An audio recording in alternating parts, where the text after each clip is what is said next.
Ang Republic Act 9165 o mas kilala bilang Comprehensive Dangerous Drugs Act of 2002 ay isang batas na naglalayong labanan ang mga problema ng iligal na droga sa bansa. Nais nitong protektahan ang kalusugan at kaligtasan ng mamamayan mula sa masasamang epekto ng droga.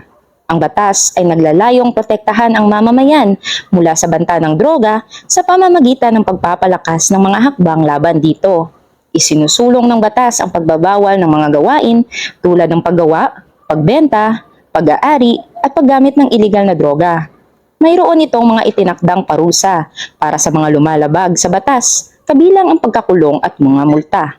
Naglalaman ang batas ng mga probisyon upang palakasin ang ahensya ng gobyerno na responsable sa pagsusuri at pagsisiyasat ng mga kaso ng droga.